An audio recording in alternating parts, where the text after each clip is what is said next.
El Ministerio Internacional Luz a las Naciones presenta al pastor Hernán Alberto Cortés, con mensajes extraídos de reuniones y campañas de este ministerio. Gracia y paz os sean multiplicados en el conocimiento de Dios y de nuestro Señor Jesucristo. Si desea adquirir este material u obtener más información, comuníquese a esta emisora o al email predicas-hernancortes@yahoo.com o visite nuestra página en internet www.hernanalbertocortes.com. Y vamos a prepararnos para escuchar la palabra de Dios hoy. Dice la Escritura que Job fue un varón que tuvo un conocimiento de Dios, un conocimiento distinto al que los otros hombres tuvieron en aquel tiempo. Ciertamente el libro de Job por aquellos días se calcula que fue escrito aproximadamente 500 años antes de Cristo, pero sin embargo la historia de Job hasta el día de hoy nos permanece como en un misterio. ¿Cuándo realmente ocurrió? Algunos piensan que fue contemporáneo, o sea, que vivió en el mismo tiempo que Moisés mismo conoció la historia, que al andar por la península arábica, por lo que actualmente es Arabia, conoció la historia de este hombre, un hombre que conocía a Dios y amaba a Dios. Pero sin embargo él lo conoció de otra manera. El conocimiento que tuvo Moisés de Dios no fue el conocimiento que tuvo Job de Dios.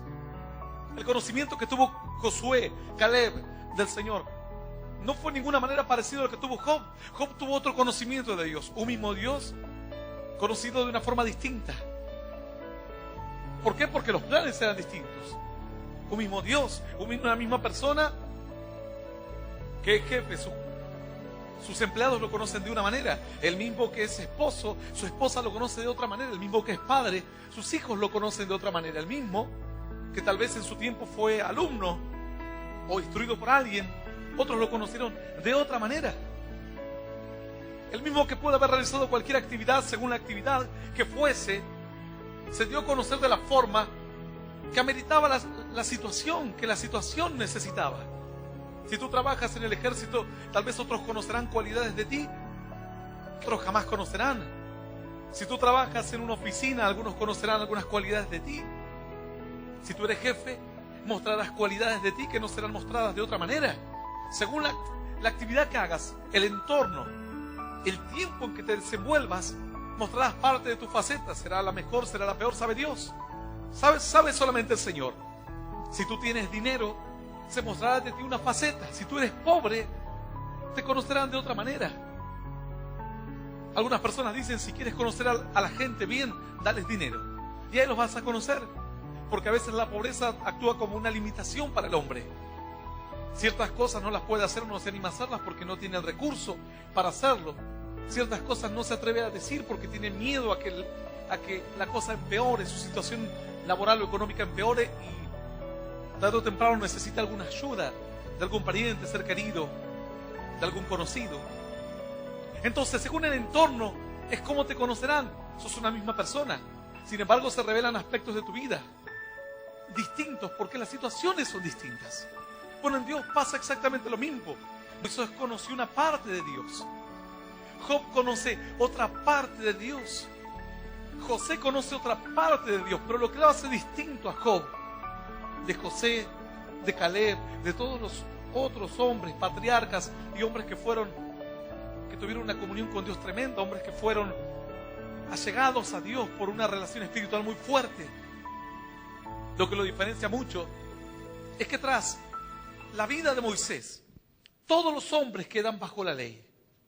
Entonces toda la relación va a ser en torno a la ley de Moisés. Los hombres van a conocer la faceta de Dios de la ley, sí o sí. No había otra opción. No podía un hombre vivir bajo la ley o bajo la cobertura del pueblo de Dios en aquellos días, desconociendo la ley, tratando de conocer a Dios de otra manera. No se podía, era imposible. Tenía que conocer a Dios bajo el aspecto de la ley. Por eso la vida de Abraham es una vida maravillosa, porque Abraham conoce a Dios antes de la ley. Abraham conoce un aspecto que otros hombres no conocían. Abraham conoció un aspecto de Dios que no se pudo mostrar de otra manera bajo la ley. Bajo la ley, Dios tenía que mostrarse conforme al nuevo orden de las cosas, conforme al nuevo plan. No era que era mejor esta manera o esta otra manera. sino que eran planes distintos porque eran tiempos distintos. Ciertamente con Moisés el pueblo necesitaba organizarse. Por eso Dios pone leyes sanitarias para que el pueblo no perezca por cualquier pandemia o enfermedad. Era importante que el pueblo entendiese que una enfermedad que se permitía en el pueblo ciertamente después iba a arrasar con todos. Entonces la enfermedad no estaba concebida para el pueblo, no estaba permitida. El pueblo no se podía dar el lujo de tener una enfermedad contagiosa en medio de ellos. En los días de Abraham era distinto. Dios no se preocupa por darle ninguna ley sanitaria. Abraham simplemente era un hombre junto con su esposa Sara, una mujer y nada más. Si alguien de entre su familia se enfermaba, era una cuestión de ellos. Eran criados, eran siervos. Los hombres a quien Dios le importaba, o la familia o el núcleo familiar, era solamente Abraham y Sara, nada más. Porque había un plan de por medio. Alguno dirá, pastor, ¿pero qué? ¿A Dios no le toma cuidado el resto de la humanidad? Claro que sí, como en estos días. A Dios tiene mucho cuidado del resto de los hombres, pero tiene sus ojos puestos sobre sus siervos, sobre sus hijos, sobre el que le honra, sobre el que le sirve. ¿Por qué será esto? Porque ciertamente de Él es como un efecto dominó. De Él dependerá que la salvación se extienda para otros, o de esta mujer, o de aquella sierva, o de aquella misionera. Dependerá que la salvación llegue a todo un pueblo, a toda una nación. Entonces tiene que tomar un cuidado diferente para el que les sirve. La Biblia dice, ustedes verán el día en que yo actúe, dice Dios, la diferencia entre el que me sirve y el que no me sirve. Claro que Dios ama a todos por igual, pero Dios está dispuesto a mover cielo y tierra para proteger a sus hijos. No hagáis daño a mis ungidos, dice la Biblia, y no toquéis a mis profetas, porque es de vital importancia para los planes de Dios.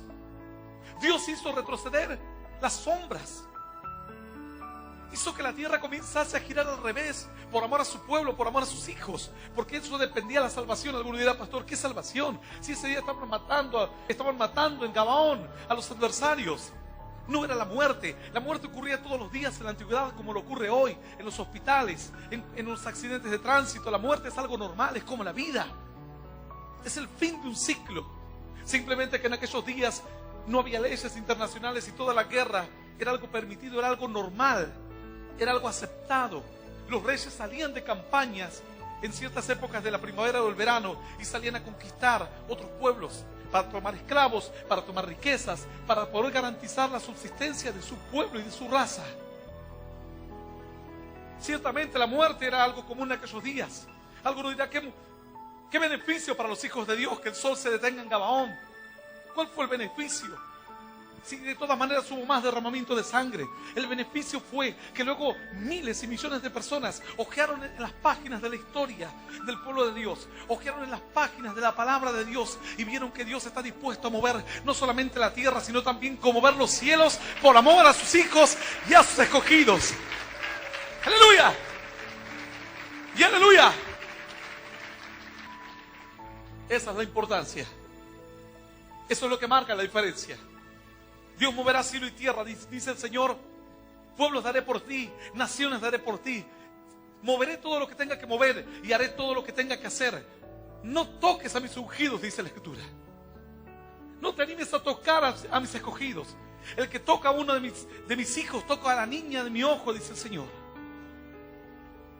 Tiene cuidado Dios de toda la humanidad, pero sabe que el resto de la humanidad no marcará la diferencia. Sabe que el resto de los hombres no son parte de un plan concreto. Claro que Dios tenía cuidado del entorno de Abraham y le importaba el entorno de Abraham. Al contrario, pensar que Dios se olvidó de ellos, no. A través de la vida de Abraham, ellos fueron bendecidos.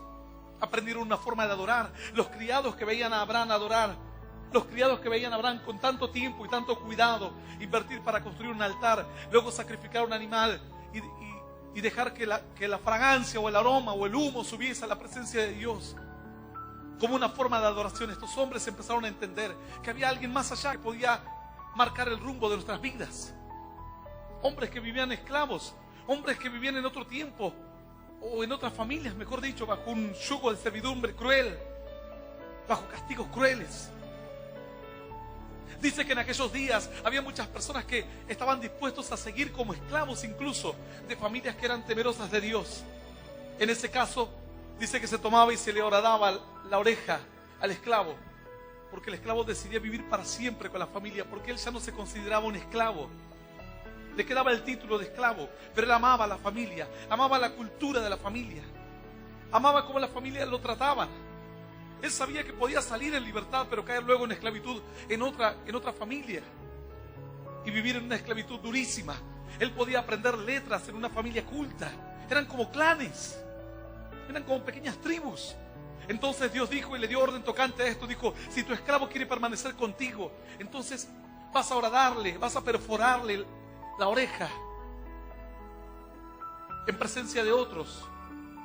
Contra un poste, dice, le horadarás la oreja, y este será parte de tu clan para siempre, será tu esclavo para siempre. Porque él, siendo libre, decidió permanecer contigo. ¿Sabes qué? Nosotros, siendo libres, hemos decidido permanecer con Dios, porque qué mejor estar en la presencia de Dios, qué mejor entregar nuestras vidas en la presencia del Señor. ¡Aleluya! ¡Y aleluya! Por eso dijo el Señor: aquel que es esclavo ahora es libre en Cristo, y aquel que es libre ahora es esclavo del Señor. Porque ahora entiende que vivir en la vida del Señor es lo mejor que le ha podido pasar en la vida. Es lo mejor.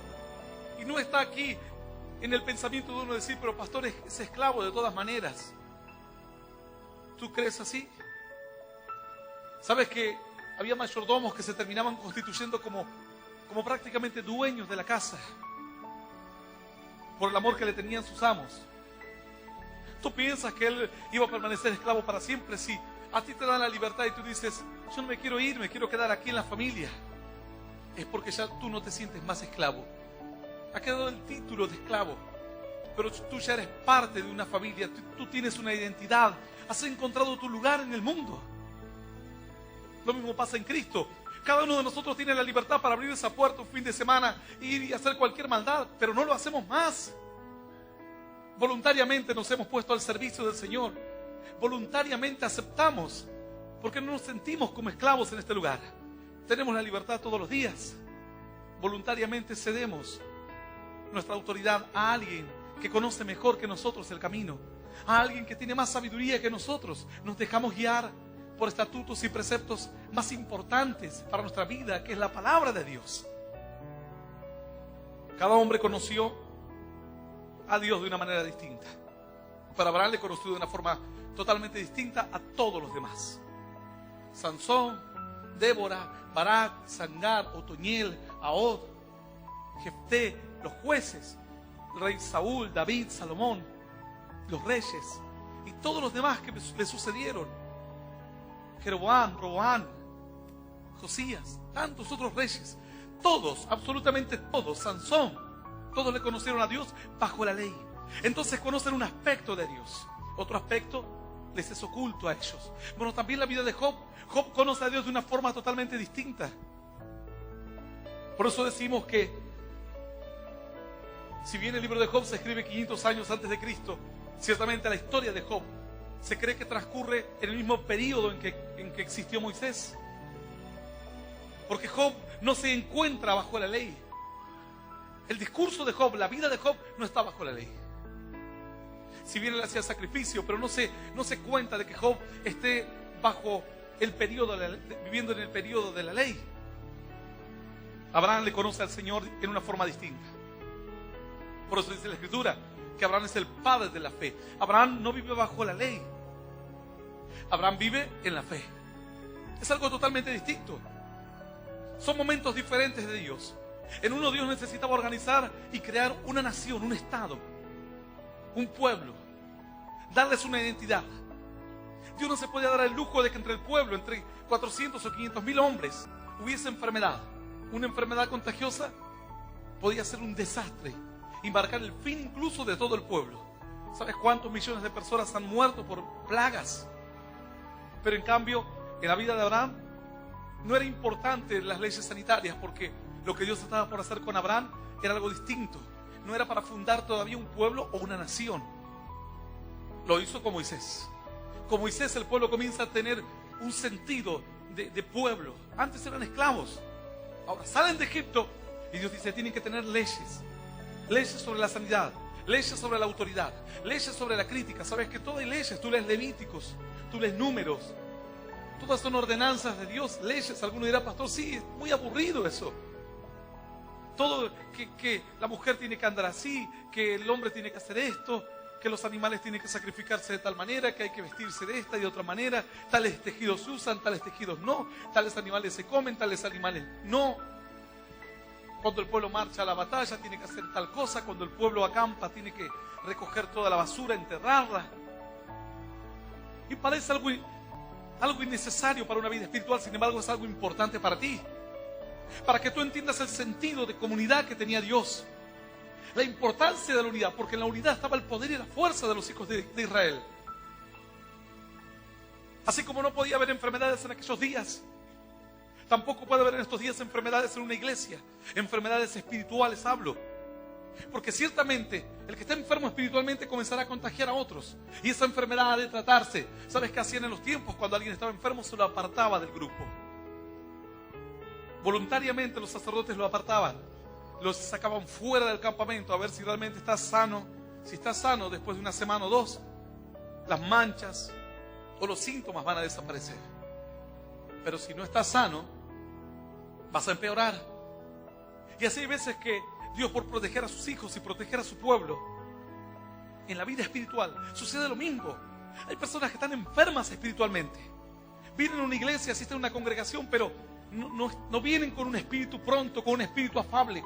No entienden el sentido de un cuerpo, no entienden el sentido de una nación santa. La Biblia dice, vosotros sois pueblo santo, pueblo adquirido por Dios, nación santa, dice Dios. Ustedes habrán sido llamados a un plan, como un ejército.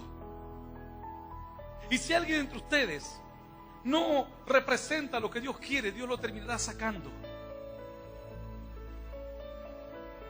Así como dijo el Señor, estaban con nosotros, pero no eran de nosotros. Porque si hubiesen sido de nosotros, hubiesen permanecido con nosotros.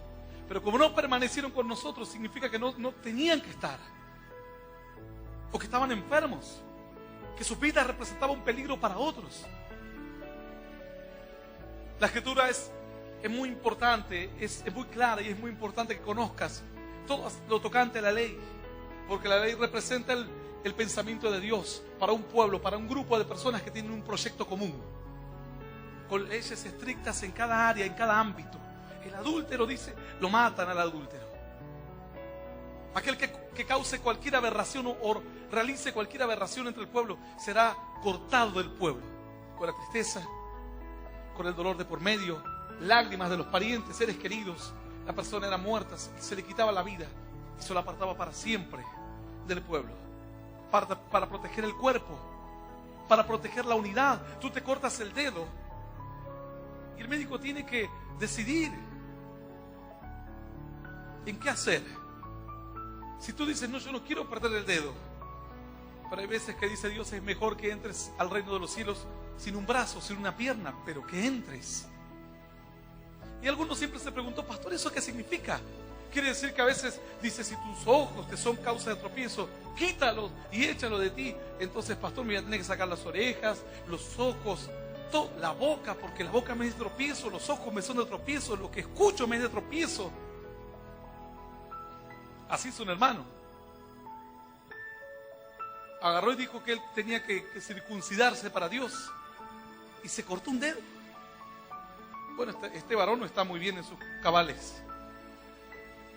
Andaba por aquí un tiempo, estuvo en la iglesia y se fue, pero no andaba muy bien. Pero él habrá escuchado algo de la circuncisión y dijo, yo me voy a circuncidar este dedo. Agarró y se lo cortó. Imagínate. Cuando el Señor dice, más vale que entres sin un brazo, sin una pierna, habla de la vida espiritual. Habla de que a veces aún es conveniente privarse de ciertas cosas que son necesarias y útiles para la vida espiritual, personal y como iglesia. A veces en una iglesia es preferible no tener músicos, tener los que rasca la guitarra, como decimos aquí, que sabe hacer 3 notas nomás, antes que tener esos que te van a llevar a la misma congregación al infierno, porque no tienen temor de Dios, porque se creen estrellas de rock and roll. Entonces Dios dice, mejor entren sin los dedos. Entren, pero entre la congregación. Y no que por querer entrar todos, terminan todos perdiéndose. Por falsas doctrinas. Por un espíritu malo que entra en el pueblo, en la iglesia. Dios dice, a veces es preferible entrar aunque sea ciego. Aunque sea una iglesia con poca visión. En lugar de tener una persona que tiene visión, pero que tiene toda clase de pecados en su vida. Dice, entren ciegos aunque sea, pero entrarán. El cuerpo entrará. El cuerpo se salvará. Entren aunque sea cojos, dice la Escritura. Tal vez no es una iglesia que predica mucho, porque los que predican están vanagloriosos en sus vidas, vanagloriados en sus corazones. Porque los que predican piensan que porque predican la palabra tienen licencia para hacer cualquier cosa y hablar cualquier cosa. E incluso cuestionar todo el orden de Dios. Dios dice, más vale que ni prediquen, entren cojos, aunque sea rengueando, pero entre el cuerpo. Nosotros somos el cuerpo de Cristo. Claro que muchas iglesias se han tenido que mutilar y con dolor en el corazón. ¿Tú piensas que para un pastor es grato ver cómo el músico se va de la iglesia? Cómo el maestro de escuela dominical se va de la iglesia. ¿Tú piensas que es grato ver cómo aquel que en un tiempo cantaba ahora está apartado de los caminos? Para ningún pastor es grato, con todo el dolor del alma. Pero dice, es preferible que se vaya y siente que se mutila el cuerpo de Cristo. Pero está seguro de que la hemorragia se habrá cortado. ¿Está seguro así? Tenemos un traumatólogo acá en la iglesia y me contaba que hace unos días, hace un tiempo, mejor dicho, cuando él estaba en guardia, vino un varón y que le cortaron el dedo. Le habían cortado la mano, mejor dicho, en un accidente se cortó la mano. Limpia. Y claro, dice que, me contaba él que los otros recogieron, fueron a buscar la mano, pero obviamente ya estaba prácticamente en estado de descomposición y este estaba encaprichado que quería restablecer su mano. Y él decía, mirá, acá nosotros te tenemos que cortar y suturar y salvarte la vida. Imagínate que él se encapriche con querer tener esa mano. Ya no era apta para el cuerpo. Había perdido toda función. El proceso de descomposición celular o de la muerte celular, mejor dicho, ya había comenzado. ¿Qué rato? Entonces tuvo que aceptar y escuchar el consejo y le dijeron, lamentablemente, perdiste la mano. Con todo el sufrimiento que esto significaba, no solamente para él, sino para los que le rodeaban y para el mismo médico, que a veces lo miran los pacientes como si él fuese un Dios que le tiene que dar respuesta a todo, pero lamentablemente la medicina tiene grandes limitaciones también. Así que tuvo que aceptar que aquel día, que el resto de su vida la iba a pasar sin una mano. Pero sanar, suturar, cerrar, cortar la hemorragia. ¿Qué piensas que en el camino de Dios es importante para la iglesia de Cristo, para los hijos de Dios? A veces que la hemorragia está, el cuerpo de Cristo pierde, comienza a desangrarse, pierde vigor.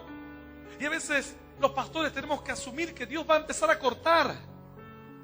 Pero entendemos que es lo importante. Esa fue la vida distinta de Abraham y Moisés. Algún día echa un vistazo muy profundamente al Levítico, a Números, y descubrirás grandes cosas y grandes maravillas en ellos. Sin embargo, Job le conoce a Dios de una forma distinta.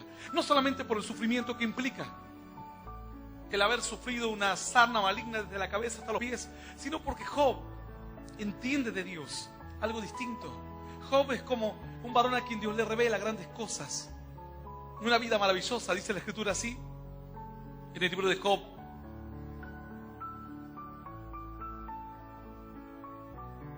Capítulo 13, según mi Biblia, en la página 501.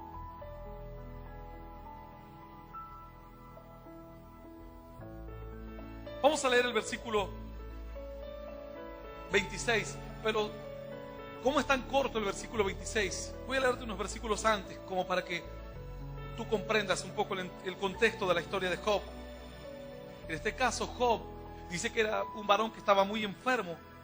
Le agarra a él una lepra maligna, una sarna maligna, mejor dicho, no una lepra, una sarna maligna.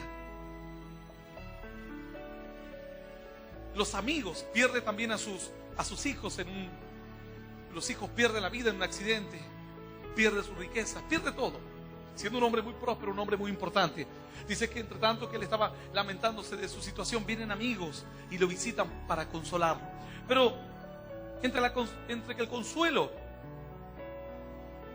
era recibido por Job, se da cuenta que el consuelo más bien comenzó a transformarse en un reproche. En ese devenir de la realidad de Job, del consuelo de los amigos y de un tercer personaje, de un cuarto personaje, mejor dicho, que aparece luego. En esa historia se resume todo el libro de Job. Cada uno con verdades bíblicas, cada uno con verdades eternas, pero sin embargo aplicadas a una situación totalmente distinta. No aplicadas al momento preciso. Todos hablaban verdades tremendas de Dios, pero no eran aplicadas a ese momento, porque decían: Job, Dios es justo, y si están mal es porque el mal se paga con pecado. ¿Eso es verdad o es mentira? Es verdad. El pecado, perdón, al revés, el pecado se paga con el mal, con la maldición. Eso es verdad. Pero sin embargo no era aplicable a ese momento específico de Job. No era el caso de Job. Era el caso para cualquier otro, menos para Job. Era una verdad. Por eso hay gente que se confunde en el libro de Job, porque dice: yo no sé dónde hablan bien verdades y dónde hablan falsedades. Prácticamente en todo el libro de Job se hablan verdades. Todo el libro de Job son grandes verdades, pero aplicadas en un contexto y en un momento que no correspondía. Por eso se torna el debate entre los amigos y Job. Luego Job comienza a quejarse contra Dios. Luego aparece otro joven que comienza a darle razones a Job. En este momento, en este capítulo 13, en el verso 26, Job comienza a hablar con Dios. Y Job defiende su integridad, porque Job comprende de que lo que estaba viviendo no era parte, no debía ser parte de una paga de Dios, que algo más tenía que haber. Dice la Escritura así en el capítulo 13. Vamos a leer a partir del versículo 13. Y leemos esta palabra en el nombre del Padre, y del Hijo, y del Espíritu Santo de Dios. Dice el capítulo 13, versículo 13 del libro de Job: escuchadme y hablaré yo, y que me venga después lo que viniere. ¿Por qué quitaré yo mi carne con mis dientes y tomaré mi vida en mi mano? He aquí, aunque él me matare, en él esperaré. No obstante, defenderé delante de él mis caminos, y él mismo será mi salvación, porque no entrará en su presencia el impío. Oíd con atención mi razonamiento, y mi declaración entre en vuestros oídos. He aquí ahora, si yo expusiere mi causa, sé que seré justificado. ¿Quién es el que contenderá conmigo? Porque si ahora yo callare, moriría. A lo menos dos cosas no hagas conmigo. Entonces no me esconderé de su rostro. Aparta de mí tu mano, y no me asombre tu terror. Llama luego y yo responderé, o yo hablaré y respóndeme tú. ¿Cuántas iniquidades y pecados tengo yo? Hazme entender en mi transgresión y mi pecado. Verso 24 dice: ¿por qué escondes tu rostro y me cuentas por tu enemigo? A la hoja arrebatada has de quebrantar, y a una paja seca has de perseguir. Dice el verso 26: ¿por qué escribes contra mí amarguras y me haces cargo de los pecados de mi juventud? Esto es palabra viva y poderosa de parte de Dios, y la vamos a recibir con un aplauso glorioso, glorioso y más glorioso que suba hasta la eternidad de los cielos. Te alabanza y tu adoración. Aleluya. Es muy hermosa la historia de Job. Puedes seguir tú leyendo versículo tras versículo. Luego te perderás, pensarás que estás leyendo como un salmo, como verdades sueltas, pero todas tienen un hilo conductor, todas tienen una temática común. Luego dice el verso 27, como para que tengas de esto un panorama más, dice: pones además mis pies en el cepo y observas todos mis caminos, trazando un límite para la planta de mis pies, y mi cuerpo se va desgastando como de carcoma, como vestido que robe la polilla. Ciertamente lo que Job estaba pasando tal vez es lo que a ti te está pasando hoy, que parece que todo va de mal en peor, de mal en peor. Cuando parecía que todo lo malo te vino algo peor aún. Pero dice el verso 26, revela algo tremendo, algo maravilloso de Job. Por eso digo que Job vio a Dios de otra manera. Dice el verso 26, ¿por qué escribes contra mí amarguras? ¿Sabes que esta forma? ¿Por qué escribes contra mí amarguras? Job está hablando de una forma jurídica de aquellos días. Cuando se condenaba a una persona, lo que se hacía es se escribía la condena de la persona, para que no sea olvidada, para que se justifique la condena. Si no, alguien podía decir, bueno, ¿por qué están matando a este hombre? Y creo que escuché que alguien dijo que cometió un crimen. ¿Cuál crimen? Y fueron al otro, ¿quién lo vio? ¿Quién escuchó del crimen? Tal persona. ¿Fue tal persona? Sí, yo escuché, alguien me dijo. ¿Y quién dijo? Una vez nos reunimos con 3 o 4. ¿Dónde están los 3 o 4? No sé. Uno debe estar apacentando, el otro se fue a vivir a otro lugar, a otras tierras. Entonces como que el crimen quedaba como en un manto de dudas, la culpabilidad de este hombre. Pero cuando se escribía, esta era una forma jurídica en aquellos días, era como una sentencia de hoy. Cuando se escribían las maldades de una persona, era para que todo el mundo sepa que por una buena causa estaba siendo condenado y estaba siendo castigado. Además, no solamente eso, sino se calculaba y se creía que todas las maldades que un hombre cometió iban a recaer sobre sus hijos y los hijos de sus hijos. Imagínate la vergüenza que era saber que uno tuvo un padre criminal o un abuelo asesino. Porque en aquellos días no solamente estaba la condena social, que era importantísima, no como hoy, sino también la condena en cuanto al orden establecido, al orden del pueblo, de aquellos pequeños estados que nacían, ciudades, naciones. Dice la Escritura, ¿por qué escribes? Capítulo 13, verso 26. ¿Por qué escribes contra mí amarguras? ¿Por qué? ¿Por qué has puesto y me has dado una sentencia de un hombre pecador o de alguien que está condenado a sufrir? Porque esto ya no es algo casual, esto no es... Todos pasamos momentos difíciles, a todos nos agarra una gripe, a todos nos puede ocurrir un accidente en un vehículo, todos podemos tener enfermedades, o nuestros hijos, o andar mal económicamente, o cualquier otro problema matrimoniales, problemas con la familia, todos lo podemos sufrir. Pero Job dijo, lo que estoy viviendo yo va más allá del sufrimiento normal. Yo acepto lo normal, pero lo mío ya excede todo límite. Soy un condenado. Soy una persona a quien se le ha ejecutado sentencia y que se le ha escrito todos los pecados y las amarguras. Tus amarguras son parte de una sentencia. Dijo Job, yo no voy a poder escapar de alguna forma de esto, nunca. Dice el verso 26, y me haces cargo de los pecados de mi juventud. Me haces cargo. ¿Por qué dice me haces cargo de los pecados de mi juventud? Job era el hombre íntegro. ¿Acaso todo el libro de Job no dice que él es un hombre justo, que él es un hombre íntegro, que Dios le muestra su pecado? Es más, versículos anteriores que hemos leído, el contexto de Job decía, muéstrame cuál es mi maldad, muéstrame, háblame, contéstame, o pregúntame tú y yo te responderé. Pero en el verso 26 dice, Job comienza a preguntarse y a responderse solo. Es como cuando alguien habla con Dios y Dios no le responde. ¿Qué empezamos a hacer? Preguntamos y nos respondemos a nosotros mismos. ¿Por qué estoy mal? ¿Por qué me separé? Y ahí comenzamos. ¿Y será porque fui malo antes? ¿Y será porque hice las cosas mal? ¿Por no obedecer a mis padres? ¿Por no querer estudiar? ¿Por salir con mis amigas y andar tomando consejos de personas que no correspondía tomarlo? Estamos preguntándonos y nos estamos respondiendo. Así le parece a Job. La voz de Dios no se deja oír para Job, pero sin embargo, Job comienza a responderse a sí mismo. Dice el verso 26, porque escribes contra mí amarguras y me haces cargo de los pecados de mi juventud.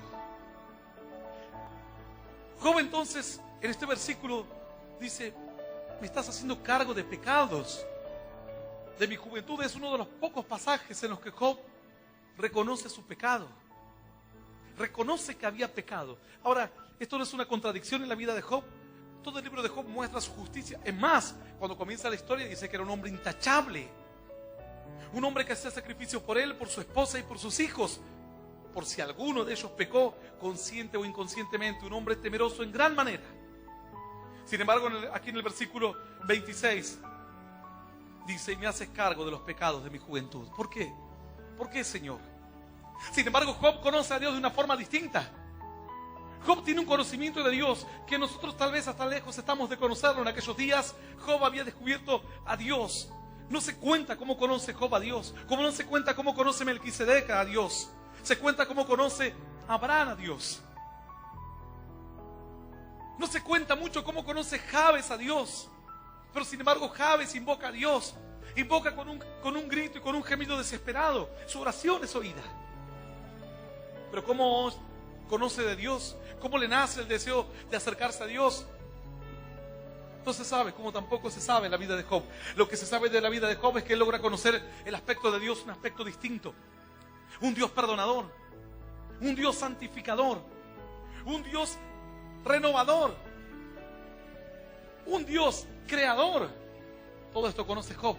Alguno dirá: pastor, ¿y cómo sabe usted que Job conoce todo esto de Dios? Porque este versículo es un versículo que está escondido en el libro de Job, pero que revela toda la relación que Job tiene con Dios. Nunca antes en todo el libro de Job nadie se animó a pensar que Job había tenido algún pecado. Sin embargo, aquí dice: Señor, tú quieres que me haga cargo de un pecado. Tú quieres que me haga cargo de algo que yo ya lo dejé, de algo que lo acordamos, de algo que lo olvidamos, de algo que me limpiaste, de algo que me perdonaste. ¿Cómo? ¿Cómo Job pudo un día levantarse y decir: soy un hombre justo, sabiendo que había cometido muchos pecados en la juventud? ¿Cómo pudo una mañana Job levantarse y decir: Señor, hasta quiero hablar contigo para que contiendas conmigo y me digas cuál es mi pecado? Job sabía que había cosas en su juventud, pero él nunca osó mirar en su juventud, porque sabía que todo lo que sufrió en su juventud era parte de otro momento, era parte de otro tiempo, era parte de otra etapa, era parte de otro conocimiento, era parte de otra relación con Dios, era parte de otra persona. Job había experimentado como un nuevo nacimiento, sin estar Cristo de por medio, sin estar la ley de por medio, sin estar Abraham de por medio. ¿Cómo Job puede experimentar una nueva etapa en su vida? ¿Cómo se explica entonces que el verso 26 diga: y me hagas cargo de los pecados de mi juventud? Job, una vez que entendió de Dios, Job no se quiso hacer cargo. Dijo: conozco a un Dios poderoso, conozco a un Dios de amor, conozco a un Dios perdonador, conozco a un Dios que renueva todas las cosas. He aquí traigo a mi siervo, dice la Escritura, el renuevo. Job conoció a un Dios que podía hacer que lo imposible se haga posible. Job conoció a un Dios que daba vida dentro de la misma vida, una vida distinta. Por eso es que Job toma una imagen de intachable. Sin embargo, aquí él dice: ¿por qué me haces cargo de los pecados de mi juventud otra vez? Job no dice: Señor, hasta en mi juventud jamás cometí pecado. No dice eso. Job no dice: Señor, toda mi juventud fue intachable. No dice eso Job. Job dice: Señor, no me quiero hacer cargo de los pecados de mi juventud. ¿Sabes lo que significa no hacerse cargo? Cuando hay una persona muerta y tú tienes un cuchillo en la mano y sangre en tu mano y te dicen: tú lo mataste. No, yo no lo maté. Le tiras el cuchillo a otro y dice: él lo mató. Dice: hacete cargo. ¿Sabes cuántos hicieron cargos de crímenes que no cometieron y actualmente están purgando una condena? ¿Sabes por qué? Porque hubo dinero de por medio. Le dijeron: mira, yo soy demasiado importante para ir a la cárcel. Tú reconoce que hiciste el crimen y te voy a dar tantos millones o tantos miles. Hazte cargo. Hazte cargo tú. Aún hasta estos días hubo un crimen de una mujer y todo apuntaba las pistas al esposo, que era el culpable. Todo. Hasta que apareció uno y dijo: yo soy el amante y yo la maté. La gente decía: ¿cómo? Puede ser que sea el amante, pero... Y el marido, que también estuvo involucrado en todo, él dice: yo la maté. Y entonces, si ya alguien confiesa, ¿para qué seguir buscando otro culpable? Ya la justicia tiene el culpable. El otro queda en libertad. Él vaya a saber cómo habrá ocurrido esta verdadera historia. Pero sin embargo hubo casos en que los culpables le dijeron, tú hazte cargo. Tú hazte cargo. Y estas personas dijeron, bueno, yo me haré cargo. Si hay un motivo por el cual debo hacerme cargo, me voy a hacer cargo. Si corre peligro mi vida, la de mi familia, si hay dinero de por medio. ¿Sabe Dios cuál fue el empuje? ¿Cuál fue el motivo que ellos tuvieron para tomar esa decisión de hacerse cargo? Job aquí no se quiere hacer cargo. Hay hermanos que pecan y luego le dicen, el pastor, ¿a vos te vieron en tal lugar? No, dice pastor, yo no fui. ¿Habrá sido alguien parecido a mí? ¿Tenés una hermana gemela? No. Entonces es muy parecida y te mienten en la cara. ¿Vos estuviste? No, pastor, hasta te lloran. Es que la gente me acusa, pastor. Es que Satanás es el diablo, pastor. No se quieren hacer cargo. Imagínate, Job no se quiso hacer cargo. Pero él sentía que todos los males, al no encontrar respuesta, decía, yo no pequé. Los amigos decían, todo el que sufre peca. Yo no pequé. No hay injusticias en Dios. Al hombre que las cosas le van mal es porque se lo merece. Job decía, pero nunca hice nada malo. Nunca. Siempre caminé con Dios.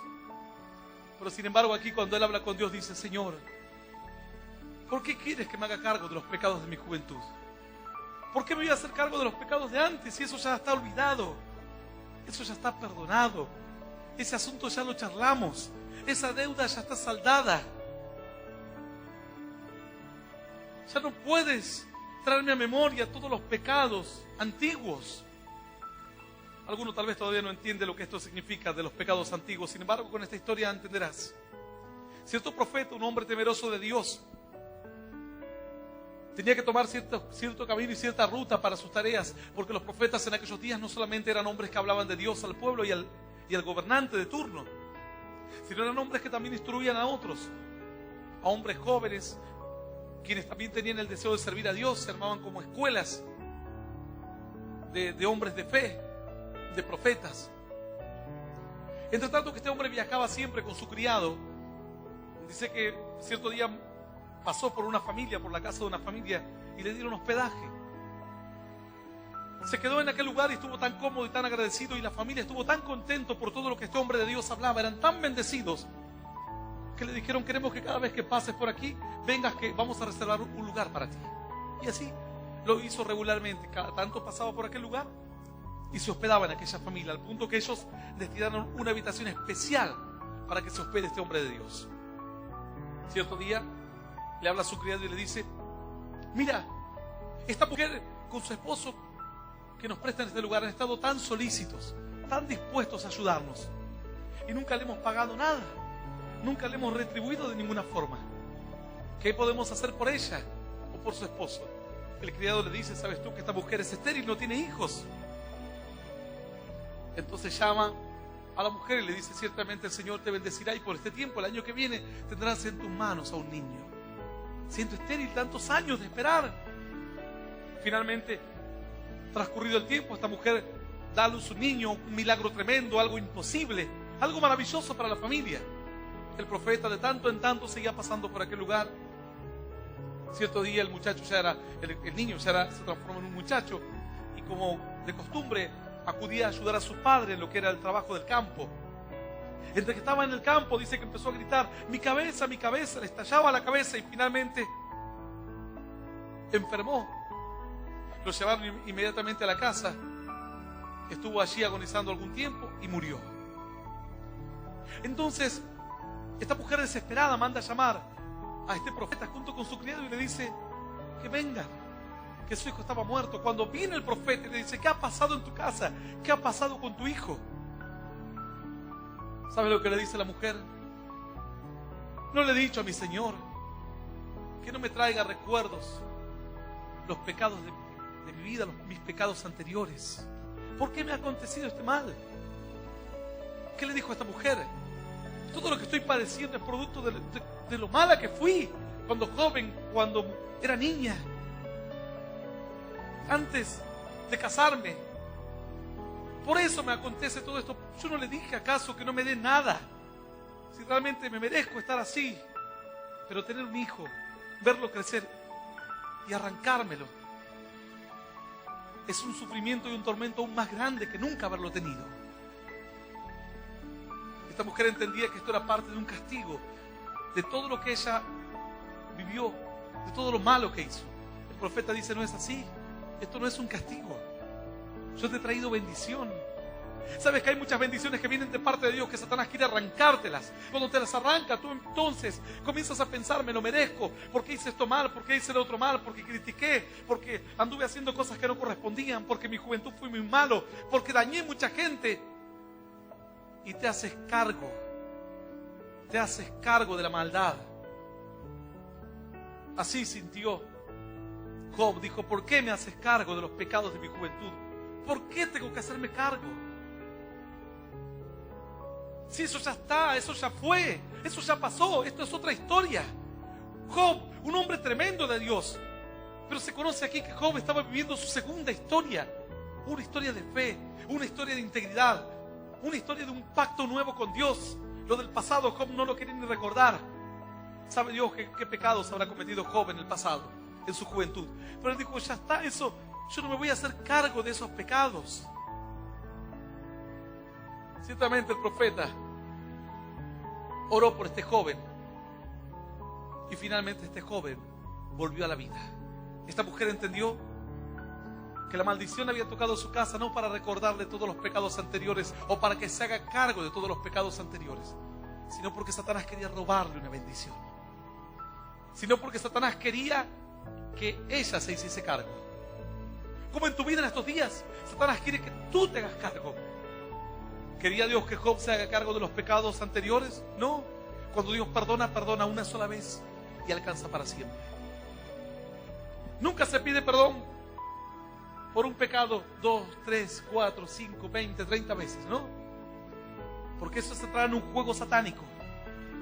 Una vez que pides perdón por tu pecado, dice el Señor: los tomaré y los sepultaré en lo más profundo de la mar, donde ya la luz no llega, donde hay densas tinieblas, donde el hombre no llega. ¿Sabes que a ciertas profundidades del mar los mismos submarinos comienzan a doblarse, a explotar por dentro? La misma presión es de toneladas. Tienen que crear naves terriblemente reforzadas para poder descender y estar apenas unas horas en las profundidades del océano. Pero es imposible. La presión que hay allí destruye todo lo que hay a su paso, o entierra todo lo que hay a su paso. Dios dice: ahí tiraré los pecados, hasta allí los tiraré. ¿Cuál era el plan de Dios? El plan de Dios era bendición para esta mujer. Satanás le dijo: no, hazte cargo de todo lo que hiciste en tu vida pasada. Pero ella dijo: pero ahora yo creo en Dios. Tú piensa un poco más en esta historia. ¿Por qué una mujer al ver a un hombre de Dios se pone tan solícita? ¿Por qué una familia al ver a un hombre de Dios hasta decide construirle una pieza para que entre tanto pase, queden ahí? ¿Sabes por qué? Porque esta mujer necesitaba de Dios. ¿Por qué sabe usted eso, pastor? Porque luego esta mujer dice: has venido para recordarme todos los pecados de mi vida, todos mis pecados. Yo te acepté para que me des una esperanza, no para que muestres lo pecadora o lo inmunda que soy. Yo me he acercado a Dios para una vida nueva, no para recordar todas las cosas que hice aborrecibles y feas. Esta mujer quería escuchar de Dios porque quería un comienzo nuevo, porque quería una etapa nueva. Cuando muere su hijo, esta mujer dice al final: esta es la misma historia, estoy viviendo la misma historia y pagando los pecados de la historia vieja. Yo pensé que al recibir a un hombre de Dios en mi casa, al recibir palabra de Dios, iba a comenzar una etapa nueva, pero etapa nueva había comenzado y el milagro hasta estos días se sigue escuchando en miles de iglesias alrededor del mundo. ¡Aleluya! ¡Aleluya! ¡Y aleluya!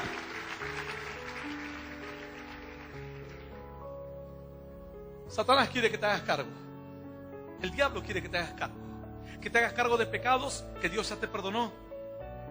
Que te hagas cargo incluso de ataques, de pensamientos que no pertenecen a ti. Hace muy poco tiempo, cierta persona me decía: pastor, yo a veces en mi mente hasta como que insulto a Dios. ¿Sabe qué mal me siento después?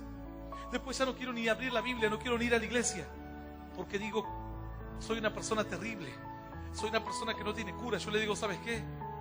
El diablo te tira un cadáver con sangre, y te pone sangre en tu mano y un cuchillo, y el diablo quiere que te hagas cargo. Porque si tú no amas a Dios, ¿por qué me estás hablando en este momento? ¿Por qué te sientes mal? ¿Por qué necesitas el perdón de Dios? Si tú eres tan malo y en tu mente aparecen tantos pensamientos terribles contra Dios. Quiere decir que tú en tu mente y en tu consciente, en tu corazón, tú quieres estar con Dios. Pero hay parte de tu mente que Satanás logró entrar y ponerte pensamientos y te dice, son tuyos. Y tú te haces cargo. Dices, sí, son míos, pastor. Soy yo. Yo le digo, ese no eres tú. Ese es el diablo que quiere que te hagas cargo. ¿Cuántas cosas pasan por tu corazón y por tu mente que el diablo quiere que tú te hagas cargo de ellos? Que el diablo te dice, no soy yo, eres tú.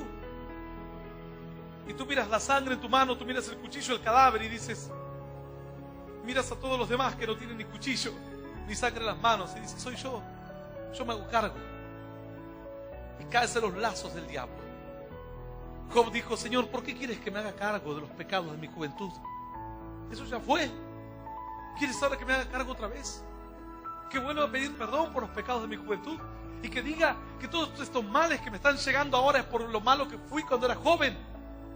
No era que teníamos un tiempo nuevo, no era que tú eres un Dios maravilloso, no era que conocía aquel Dios que sacrificaba con alegría de mi corazón porque ya me sentí una nueva persona. ¿Sabes que cuando Dios habla con Jacob le cambia el nombre y le dice, no se llamará más tu nombre Jacob sino Israel? Jacob significa engañador. Tú ya no eres esto.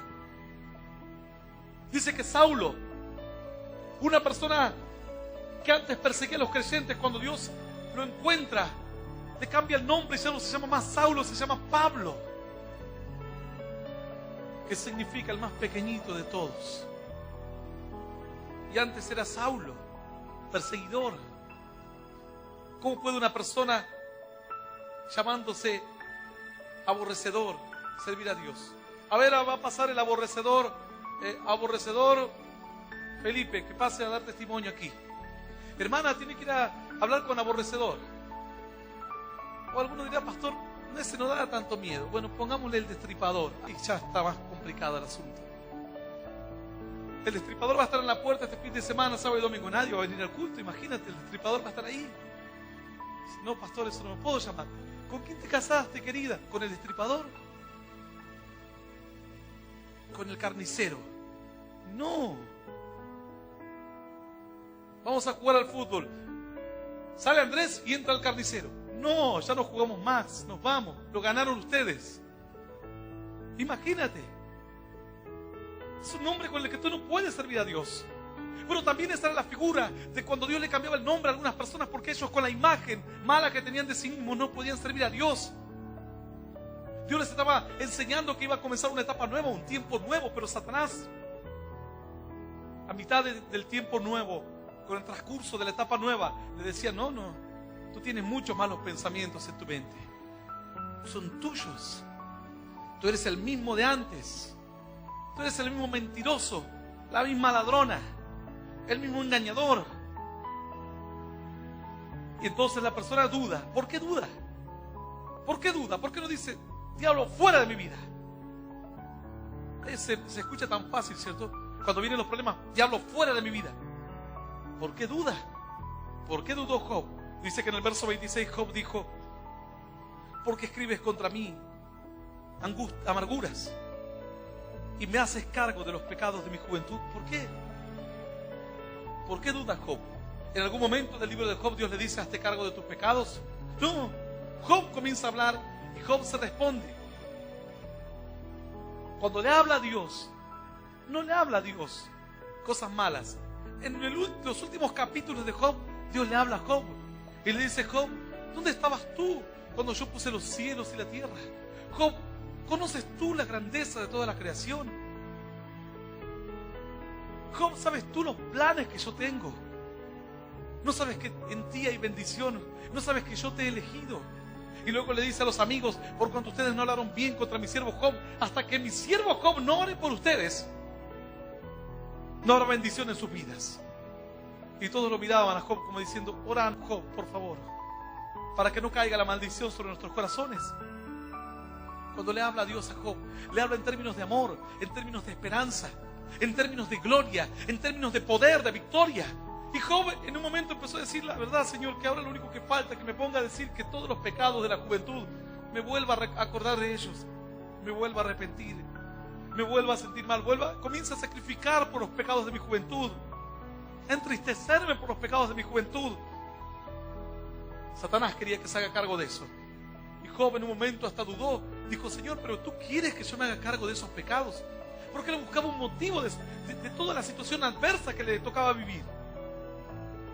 El diablo quiere que te hagas cargo de pecados que tú has cometido antes, o de ataques satánicos que vienen a tu corazón. Y te dice el diablo: hazte cargo, vamos, hazte cargo de ellos. Así le pasó a cierto varón, le hicieron hacer cargo de cosas que él no hizo. Pero este es un poco más grave, este varón. Este era un austríaco, 48 años, vivió por 21 años con su esposa. Cierto día se separan y la esposa comienza a reclamarle los alimentos y él dice: yo tengo dudas de que mi primer hijo no sea mío. Para mí esta me mintió toda la vida, el primero no debe ser mío. Tenían cuatro hijos, así que pide a la justicia un análisis de ADN. Dijo: esta me quiso hacer cargo de ese y ese no es mío. Finalmente se hacen los estudios, viene la resolución de la justicia, o los análisis, mejor dicho, el resultado de los análisis, junto con un informe de la justicia, que le da la razón a él. El primer hijo no era de él. Él se quedó pasmado porque dijo: al final me hizo cargo de un hijo que no era mío, que yo no lo hice. Lo alimenté, lo cuidé, lo llevé de vacaciones, lo llevé a la escuela. Entonces la justicia quedó sospechando y ellos mismos mandan una orden y le hacen análisis a los otros 3 hijos. La sorpresa de este hombre, que se sintió engañado con el primer hijo, vino luego, cuando la justicia dijo: el segundo hijo tampoco es tuyo. El tercero sí, el tercero tampoco es tuyo. Al menos el cuarto. Ninguno de todos los hijos son tuyos. Esto salió en todos los medios de comunicación. Este hombre crió por 21 años a sus hijos. Ninguno de los 4 era de él. Le hicieron hacer cargo. Tuvo que trabajar para hijos que no eran de él. Tuvo que cuidar a esos hijos que no eran de él, alimentar a hijos que no eran de él, llevarlos de vacaciones a hijos que no eran de él. Así que le inició un juicio y la justicia dictaminó que esta mujer debía pagarle aproximadamente 80.000 euros a su marido por todos los gastos que tuvo en mantener a hijos que no eran de él. Este hombre dijo: sería bueno que la justicia ponga una ley en que en el primer año de matrimonio todos los hombres se hagan análisis de ADN. Estaba enloquecido, estaba ya pero psicótico. Lo hicieron hacer cargo de 4. Pero ¿sabes qué? Lo más terrible es cuando Satanás te quiere hacer cargo de una persona que ha nacido de nuevo. A una persona que ha nacido de nuevo, a alguien que tiene su corazón y su mente renovados por la palabra, en un pacto nuevo. Piensas que sos malo cuando tu corazón se tornó bueno al oír la palabra de Dios y tú dices: no, yo soy malo, yo soy una persona que hace las cosas mal, soy una persona que no tiene remedio, no tiene cura. El diablo te quiere hacer creer de esto. El diablo te quiere hacer creer que eres un rebelde, que eres un contumaz, que eres una persona mala, aborrecible, que eres una persona detractor, una persona que se opone a todo lo de Dios, que no puede tener cosas buenas en su corazón. Sin embargo, no es así, porque cuando la palabra de Dios llegó a tu corazón actuó como el corazón de Josías. Tu corazón se enterneció en la presencia de Dios. Y si Dios tocó tu corazón es porque hubo un plan, hubo un propósito, porque hubo un renuevo y un nuevo comienzo. Yo te hago una pregunta: ¿por qué has dejado que el diablo te convenza? La respuesta está aquí. Las adversidades, cuando las cosas no nos salen bien, eso nos convence. Porque así le pasó a Job. Cuando las cosas, todo iba en su contra, Job empezó a convencerse de que él era el joven malo. Y Dios le dijo: yo nunca dudé de que tú eres o malo o bueno. Simplemente eran luchas que tenías que atravesar. Y tú comenzaste incluso a querer hacerte cargo de aquel joven malo, de aquel joven perverso. Tú quisiste resucitar a aquella persona que hizo tantas cosas malas. Dios dijo, mi intención nunca fue esa. Mi intención fue ayudarte a atravesar un momento de dificultad para adentrarte a otra etapa buena, a una etapa de más gloria. Sin sufrimiento no hay gloria. Sin dificultades no se pasa otra etapa. El niño no pasa, o el bebé no pasa a ser niño, sino atraviesa desafíos, dificultades. Lo tienen que educar, lo tienen que corregir, lo tienen que castigar. El niño no pasa a la juventud sin conflictos. Ciertamente lo va a atravesar con grandes conflictos, con luchas, con su carácter, con estados de ánimo cambiantes. La mujer, lo mismo. No se casa y de repente pasa a ser una mamá o una esposa sin conflictos. Vienen miles de conflictos. Toda etapa tiene desafíos y tiene conflictos, pero también tiene grandes recompensas. En la vida espiritual sucede exactamente lo mismo. Tú vas a entrar a etapas más gloriosas de tu vida, de tu ministerio. Habrá grandes conflictos. Tú vas a entrar a una etapa maravillosa en tu fe. Habrá grandes conflictos. Cuando Jesús iba a comenzar su ministerio, dice que atravesó el desierto y en el desierto se desató el gran conflicto. Satanás contra Jesús, diciéndole, tú no eres el Hijo de Dios, tú no eres, hazte cargo de eso. Tú eres una persona común, hazte cargo. Tú naciste en un hogar común, te criaste en un hogar común, trabajaste de ayudante de carpintero, tú no eres un elegido. Tú eres una persona común, hazte cargo de lo que eres. No eres un enviado de Dios, un iluminado del cielo. Eso fue la convicción que Satanás quería ponerle en el corazón al Señor. Se desató una gran batalla, 40 días y 40 noches batallando el Señor. Sin embargo, el Señor dijo, Satanás, escrito está. Se aferró a las promesas, se aferró a la palabra, se aferró a su llamado. Escrito está. Pero si eres tan ungido de Dios, te estás muriendo de hambre, ni te habló Dios siquiera, ni se te mostró Dios siquiera. Tanta gloria, pero no tienes nada. Jesús se aferró a la palabra, a las promesas. Es lo que tú debes hacer. Solo aférrate a las promesas en tiempos difíciles, en tiempos de turbación. A la mañana es aquí la turbación, dice la Escritura, pero a la tarde el enemigo ya no existe más. La dificultad desapareció. Aleluya. ¡Aleluya! ¡Y aleluya!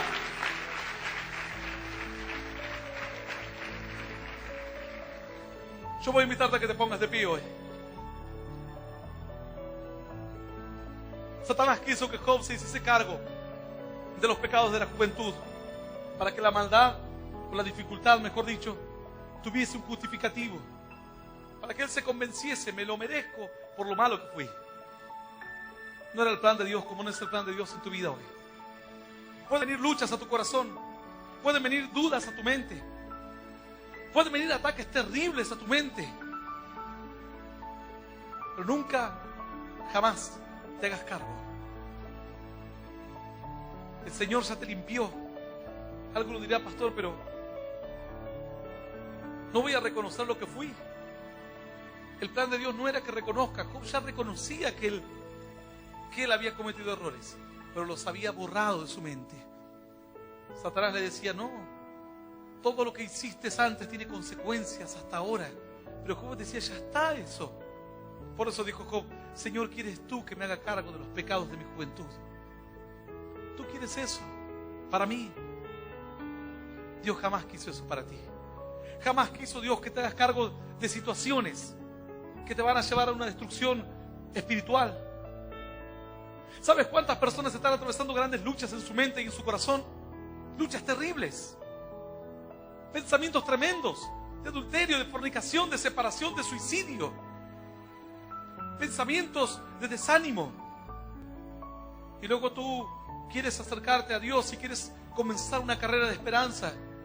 El diablo te dice, hacete cargo de lo que estás pensando. No seas hipócrita. Tú no puedes entrar aquí. Tú no puedes pensar como los que piensan bien, porque tú piensas mal. Tú no puedes estar entre los santos de Dios, porque a ti no te corresponde. Hazte cargo de lo que eres y de lo que hiciste. Sin embargo, la Escritura dice que de modo que aquel que está en Cristo, nueva criatura es, y las cosas viejas pasaron. He aquí, todas son hechas nuevas. Algunos dirán, pastor, yo solo sé, hace 20 años que voy a la iglesia.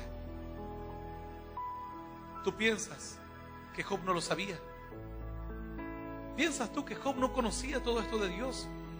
Pero fue tan grande la lucha, fue tan grande el tormento, la opresión en su mente, que Job cedió y dijo, lo único que me queda es pensar que todo esto es producto de lo malo que fui en mi juventud.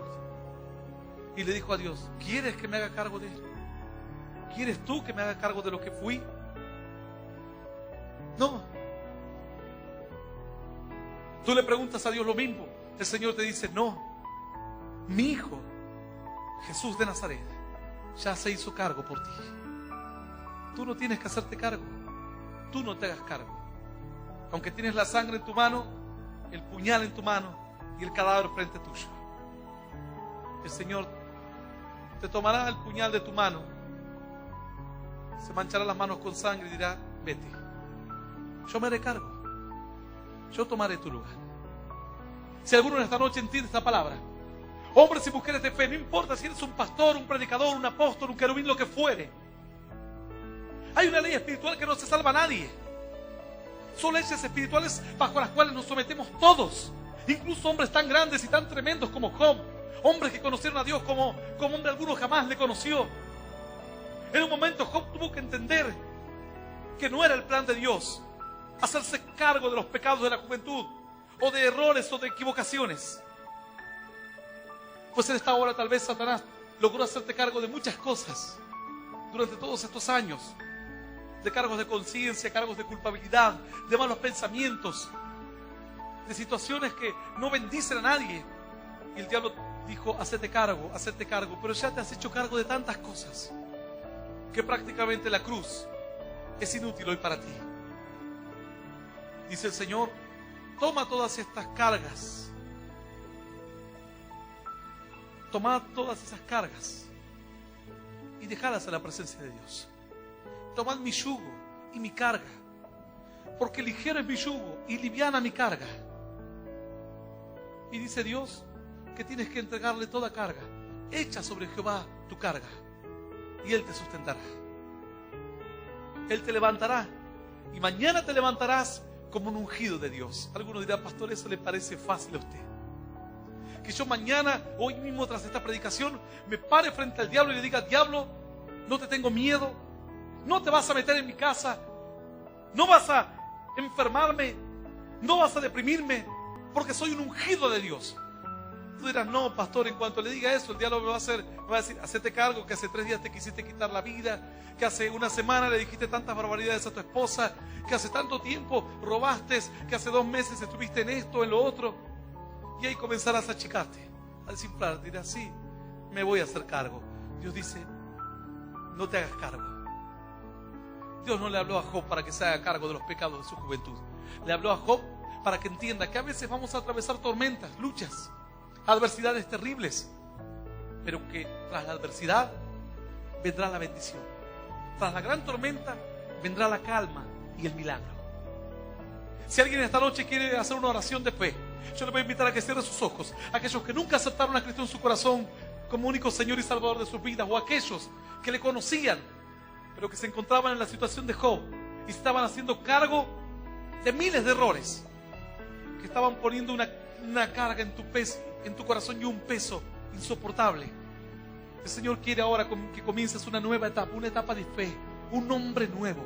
Al que venciera, dice el Señor, le dará una piedrecita blanca y en ella escrito un nombre que nadie conoce sino el que le recibe, nada más. Un nombre nuevo, un nombre que te puso el Señor, de una etapa nueva. Aquellos que quieran aceptar a Cristo, les voy a invitar a que cierren sus ojos y repitan esta oración después de mí, que dice: Señor Jesús, en este día quiero recibirte en mi corazón, como mi único Dios, mi Rey y Salvador de mi vida.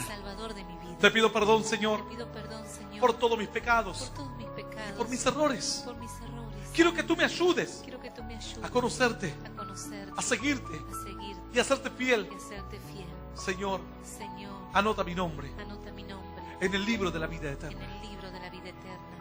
Y yo te doy gracias Yo te doy gracias por morir por mí en la cruz, por morir por mí en la cruz, por darme vida eterna por darme vida eterna y por hacerme por hacerme un hijo tuyo. un hijo tuyo. Señor, Señor, dejo en el pasado dejo en el pasado todos mis errores, todos mis errores, todas mis todas equivocaciones mis equivocaciones y ayúdame y ayúdame a nunca a nunca hacerme cargo de ellos. hacerme cargo de ellos.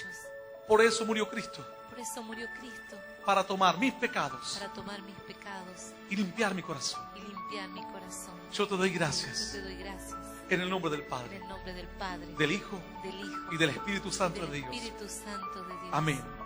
Amén. Amén. Y amén. Y le damos un fuerte aplauso al Rey de Gloria. Aleluya. El Ministerio Internacional Luz a las Naciones presentó al pastor Hernán Alberto Cortés con mensajes extraídos de reuniones y campañas de este ministerio. Gracia y paz os sean multiplicados en el conocimiento de Dios y de nuestro Señor Jesucristo. Si desea adquirir este material u obtener más información, comuníquese a esta emisora o al email predicas-hernancortes@yahoo.com o visite nuestra página en internet www.hernanalbertocortes.com.